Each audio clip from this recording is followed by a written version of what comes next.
యువత విద్యతో పాటు క్రీడలపైన దృష్టి సారించాలని కేంద్ర మంత్రి కిషన్ రెడ్డి సూచించారు. Hyderabad English and foreign language యూనివర్సిటీలో క్రీడలను ప్రోత్సహించేందుకు కేంద్ర ప్రభుత్వం చేపట్టిన కార్యక్రమంలో కిషన్ రెడ్డి పాల్గొన్నారు. ఈ సందర్భంగా మాట్లాడిన కేంద్ర మంత్రి, మోదీ సర్కార్ క్రీడలకు పెద్దపీట వేస్తోందని తెలిపారు. 2030 కామన్వెల్త్ గేమ్స్ కు భారత్ ఆతిథ్యం ఇవ్వనుందని, 2036 ఒలింపిక్స్ ను నిర్వహించేందుకు యత్నాలు చేస్తోందన్నారు. విద్యా సంస్థలు చదువుతో పాటు క్రీడలకు సమాన ప్రాధాన్యత ఇవ్వాలని కిషన్ రెడ్డి పిలుపునిచ్చారు.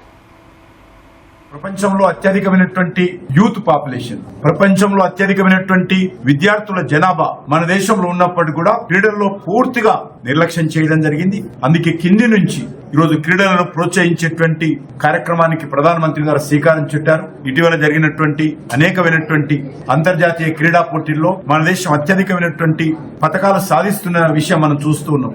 మన దేశం రానున్న రోజుల్లో కూడా క్రీడా రంగంలో కూడా ప్రపంచ చిత్రపటంలో అగ్రస్థానంలో ఉండే విధంగా మనం ప్రయత్నం చేస్తే సాధించేటటువంటిది ఏది ఉండదు.